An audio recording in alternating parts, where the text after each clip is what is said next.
+1 allotment വന്നു കഴിഞ്ഞാൽ ഒറ്റ ചോദ്യമുള്ളൂ, സയൻസ് കിട്ടിയോ, സയൻസ് കിട്ടുമോ. സയൻസ് കിട്ടിക്കഴിഞ്ഞാൽ എന്തോ വലിയൊരു സംഭവം കിട്ടിയ പോലെയാണ് നമ്മുടെ പാരൻസിന്റെ ഒരു ആറ്റിറ്റ്യൂഡ് കണ്ടു കഴിഞ്ഞാൽ. നമ്മളിങ്ങനെ കുറച്ച് ആളുകളായിട്ട് സംസാരിച്ചപ്പോൾ ഇപ്പൊ അടുത്തിടെ ഒരാൾ പറഞ്ഞു, കുട്ടിക്ക് ഫിസിക്സ്, കെമിസ്ട്രി, ബയോളജി ഒട്ടും താല്പര്യമില്ല, ആകെ ഇഷ്ടം മാത്സും സോഷ്യൽ സയൻസും മാത്രമാണ്, എന്നാലും സയൻസ് പഠിക്കട്ടെ.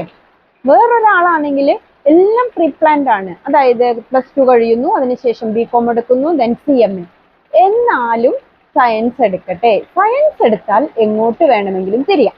എന്നാൽ സയൻസിനാണ് ഒരു വെയിറ്റ് ഉള്ളത്. നമ്മളിപ്പോഴും ആ ഒരു ചിന്തയിലാണ്. ഒരു കാര്യം മനസ്സിലാക്കുക, സയൻസ് എടുത്ത് എങ്ങോട്ട് വേണമെങ്കിലും തിരിയണമെങ്കിൽ ആദ്യം സയൻസ് എടുത്ത് പാസ്സാവണം. മിക്കവാറും ഇപ്പൊ ഫുൾ A+ മേടിച്ച എല്ലാ കുട്ടികൾക്കും എല്ലാ സബ്ജക്റ്റിനോടും അത്രയും താല്പര്യം ഉണ്ടാവണമെന്നൊന്നുമില്ല. അപ്പോഴാണ് ഈ സിസ്റ്റത്തിനോട് നമുക്കൊരു ദേഷ്യം തോന്നുന്നത്. എല്ലാവർക്കും ഫുൾ A+ കൊടുക്കുമ്പോൾ പാരന്റ് ഓട്ടാണ്, കുട്ടിക്ക് ബുദ്ധി ഉണ്ടായിട്ടാണല്ലോ കുട്ടി ഫുൾ A+ മേടിച്ചത്, അപ്പൊ സയൻസ് എന്ന് പറഞ്ഞിട്ട്. കണ്ണൊക്കെ തുറന്ന് ചുറ്റുപാട് നോക്കി നോക്ക്. ഇപ്പം എന്തൊക്കെ തരം പ്രൊഫഷനാണുള്ളത്.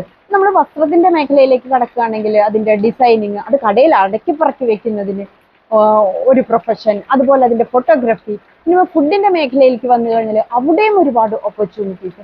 ഉറങ്ങുന്നത് വരെ പ്രൊഫഷനായിട്ട് പോകുന്നുണ്ട്. അപ്പോൾ കാലം മാറുകയാണ്, ചെയ്യുന്നതൊക്കെ പ്രൊഫഷനായിട്ട് കൺവേർട്ട് ചെയ്യാനുള്ള ഒരു അവസരം ഇന്നുണ്ട്.